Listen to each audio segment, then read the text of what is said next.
super. Já taky děkuji. Vítám vás na dnešní SUTOL konferenci u další přednášky, kde se podíváme na věci týkající se upgradeu na verzi 14 nebo 14.5 z pohledu administrace. Z čeho, na co a proč upgradeovat? Pravděpodobně v okamžiku, kdy máte nějakou starší verzi, ať už verzi 9, 10 nebo 11, kterým skončila podpora, tak je pro vás vhodný upgradeovat na nějakou z podporovaných verzí. Já jsem semka dal informace o tom, kdy pro jednotlivé verze skončila standardní podpora, což je to datum end of support, a dokdy je možný si zaplatit speciálně extended support, prodlouženou podporu, tak jak o tom mluvil Petr ve své přednášce, s tím, že tady jsou potom ještě přidány odkazy na jednotlivé stránky knowledge base, kde jsou informace k tomu extended supportu, ať už pro verzi 9.0x, 10.0x nebo 11.0x. Z toho, co v současné době je podporou, tak je verze 12, verze 14 a verze 14.5. Dole potom je odkaz na Product Lifecycle, kde je stránka, na které se můžete podívat, k jakému datu bude končit případně verze, kterou v současné době používáte, nebo k jakému datu skončila verze, kterou používáte. Proč upgradeovat? Jedna z těch věcí, nebo jeden z těch důvodů je určitě zabezpečení. Taky už o tom mluvil Petr. Podpora nových standardů, podpora silnějších šifrovacích klíčů, oprava zranitelnosti, taky jak vlastně vychází jednotlivý fixpacky, který přináší případně opravy nových opravých chyb, tak v okamžiku, kdy budete na nějaké starší verzi, která není pod supportem, nemáte možnost vlastně zafixovat případně objevené chyby. Podpora zařízení. S každou vlastně novou verzi operačního systému se může stát, že starší verze nemusí fungovat nebo nemusí fungovat korektně, zejména třeba v případu, že operačních systémů na Appleích produktech, tím myslím Macy, kde vlastně běží Mac OS, a tam je to vlastně o tom, že v okamžiku, kdy vyjde novější verze macOS operačního systému, tak je potřeba udělat upgrade toho noucového klienta na novější verzi. Ale bezesporu tam patří i věci týkající se vývojářů, ať už jsou to různé rozhraní a podpory pro vývoj webového rozhraní nebo vývoj pro mobilní zařízení. A samozřejmě pro nás, pro administrátory, ty novější verze přináší zjednodušení, ulehčení věcí okolo zálohování, práce s certifikáty, automatizaci aktualizací a některé další věci. Z čeho a kam upgradeovat? Mluvil jsem o tom, nepodporovaný. Za mě já vždycky říkám zvážit, jestli třeba v okamžiku, kdy sice verze 12 je podporovaná, ale když se podíváte, tak je to v podstatě té řadě těch posledních 3 ta nejstarší, jestli se vám vyplatí vynakládat úsilí na to, abyste upgradeovali na verzi 12.0 něco, když už v podstatě můžete upgradeovat na verzi 14, případně 14.5.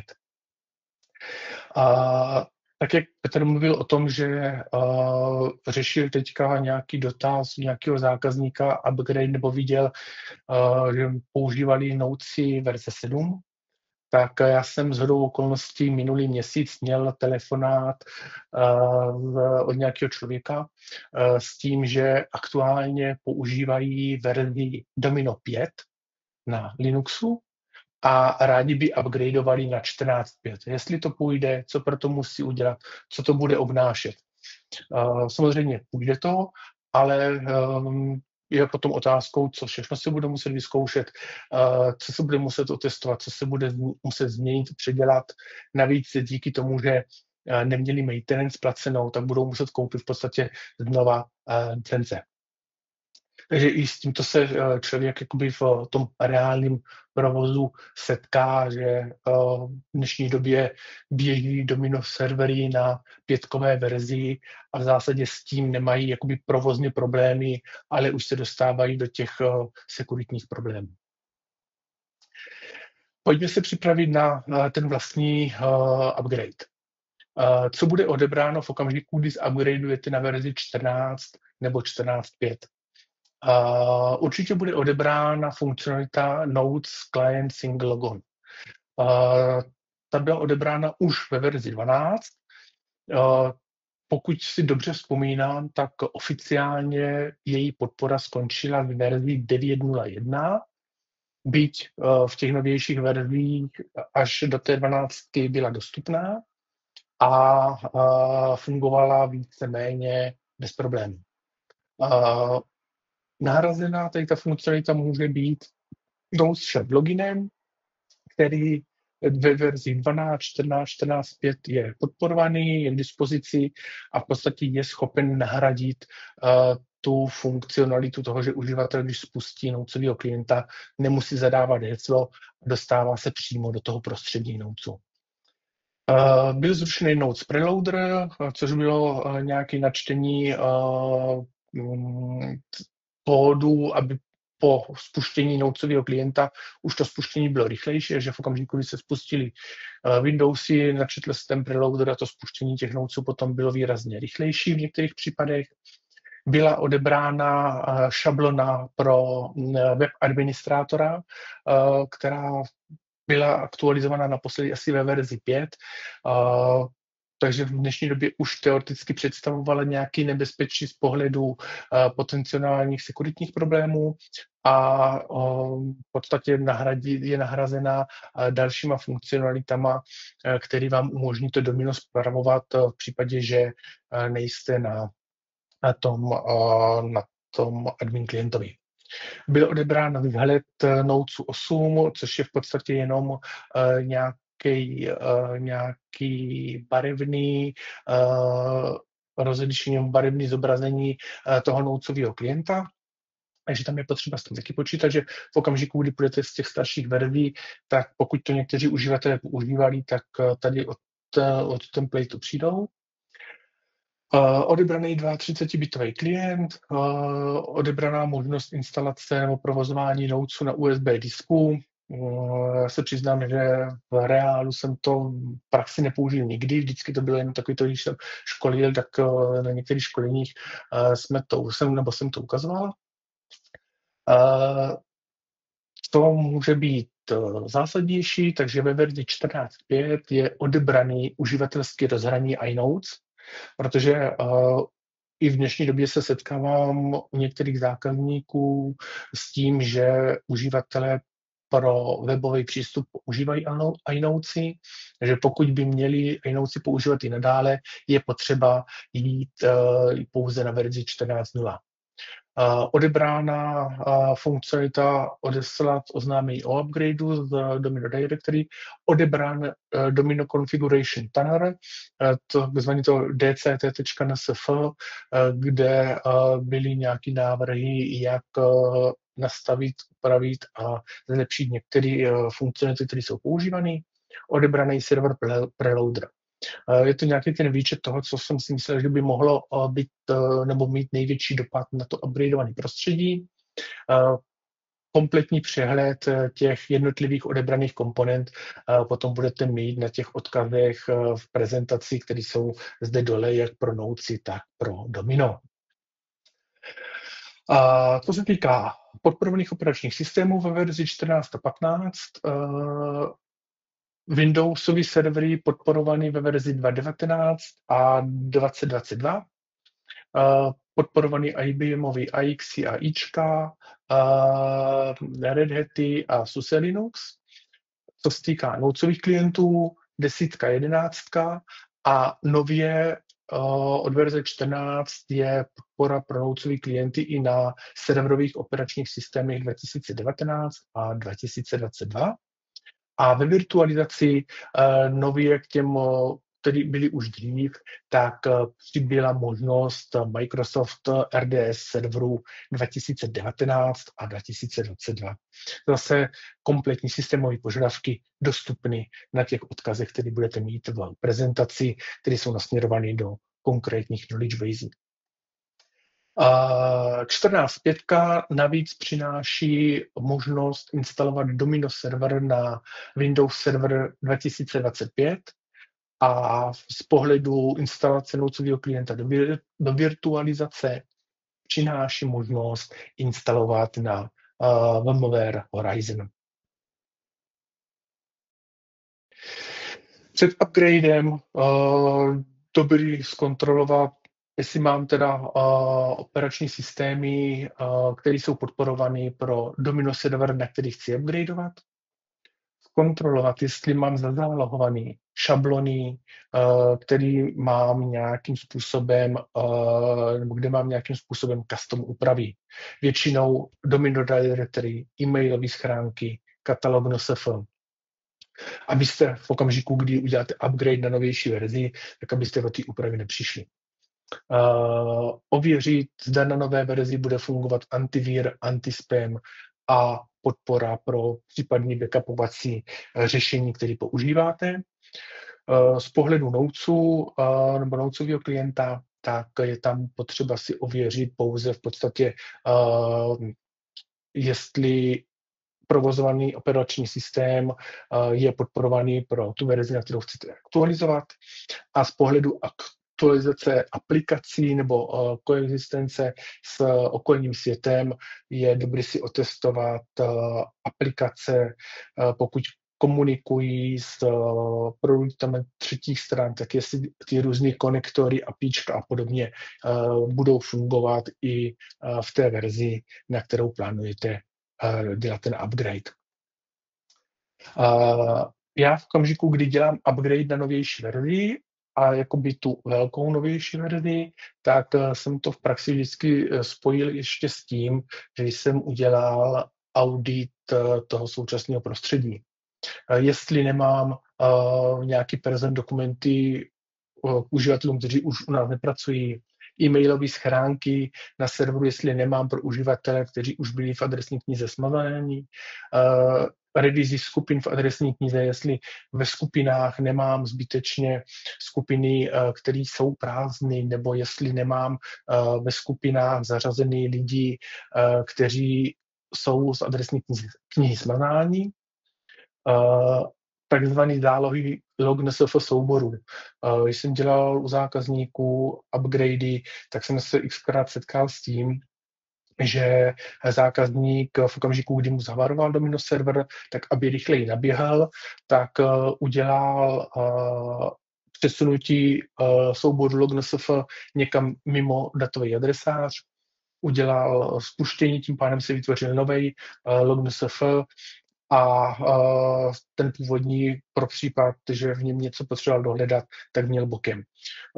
Nezřídka se mně stalo, že těch log NSF souborů tam ten uživatel nebo ten zákazník měl třeba 5, 6 historicky zpátky, když každý měl 15-20 giga, tak v okamžiku, kdy máte dělat nějakou zálohu před upgradem nebo přesouvat data na jiný server, tak vám to může ušetřit výrazně čas na to kopírování těch souborů, pokud to, co už nepotřebujete, smažete. Dobrý je si ověřit i dokumenty spojení, jestli nemáte na serveru nějaké dokumenty spojení na servery, které už neexistují, abyste po upgradeu nebyli překvapeni, že vám tam najednou vyskočí něco, že se server nemůže někam připojit a ono to je něco, co už tam bývalo i dřív, akorát si toho nikdo nevšiml. A samozřejmě je dobrý vyřešit, pokud máte, nebo byste měli duplicitní databáze na serveru, že taky jsem se setkal už s tím, že u zákazníka byly na jednom serveru v různých adresářích databáze, které měly stejný replika ID. Takže to je taky dobrý si před tím upgradem pořešit.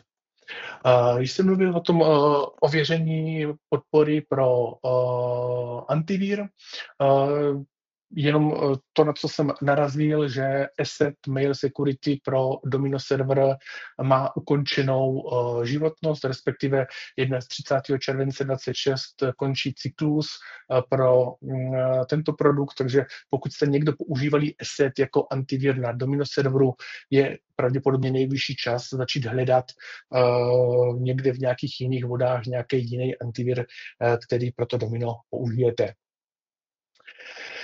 A před upgradem zkontrolovat zdraví toho systému, jestli nemám v lognosf nějaké chyby, v DDoMu, jestli nemám nějaké chyby, v logách operačního systému, jestli nemám nějaké chyby pádu těch domino služeb nebo domino serverů a jestli mě korektně probíhají replikace systémových databází na ostatní servery v případě, že provozuju víc domino serverů, aby se mě po upgradeu korektně proreplikovali třeba admin 4 NSF, kde jsou administrační požadavky na provedení nějakých změn souvisejících s tím upgradem toho domino serveru.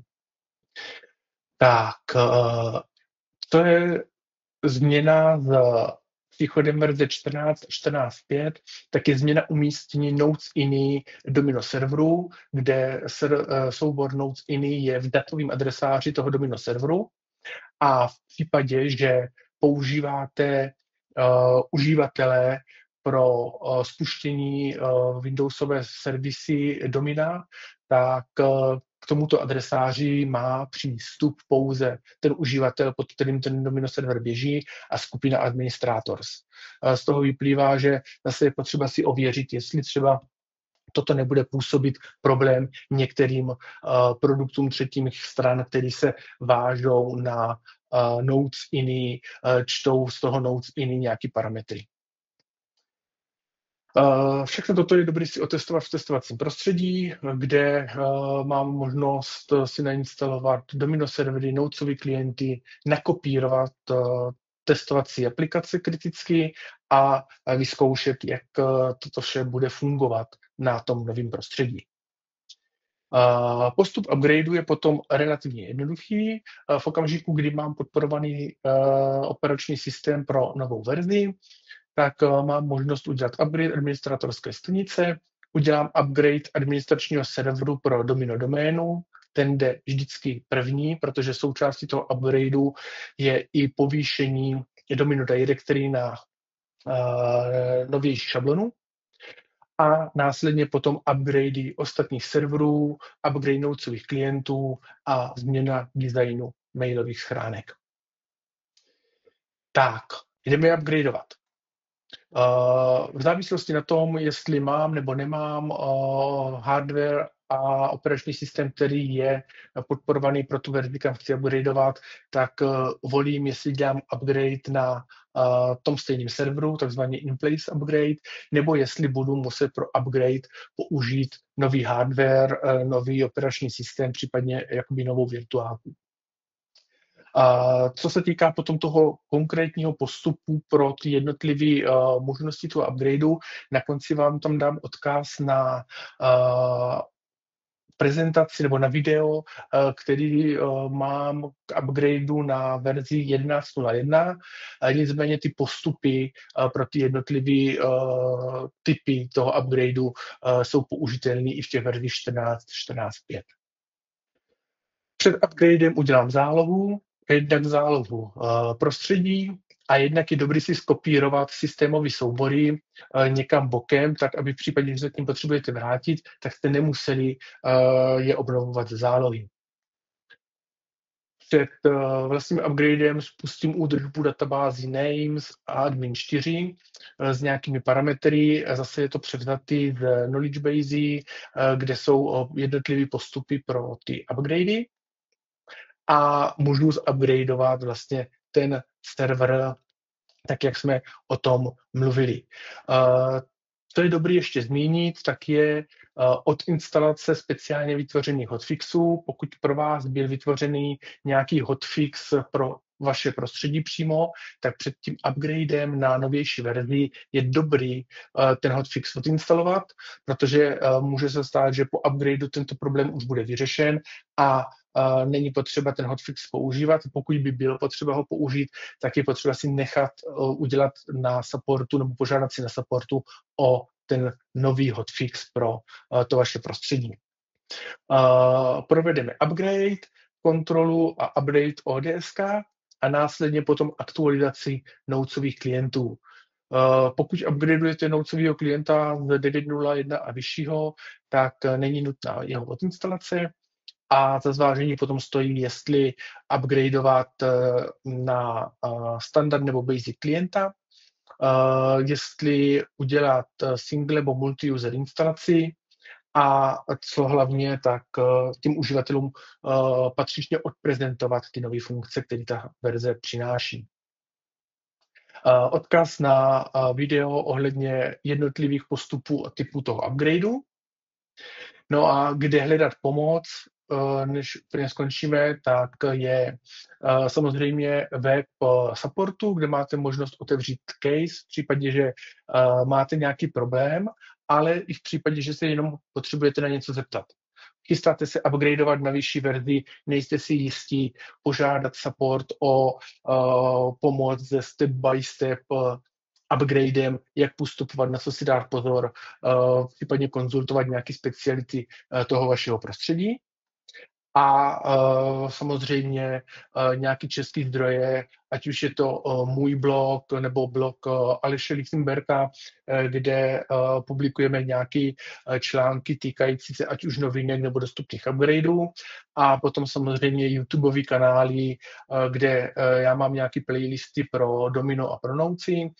Petr Kunc tam má nahrávky z těch jednotlivých webinářů, ať už to byly Sutolí nebo HCL semináře a samozřejmě Sutol YouTube kanál, kde jsou dostupny ty jednotlivé nahrávky z konferencí, ze sympozí, ze Sutol Café, že dá se podívat historicky na to, co by vás zajímalo. Tak, to bylo letem světem za mě všechno, co se týká novinek, nebo co se týká postupů a typů pro ten upgrade.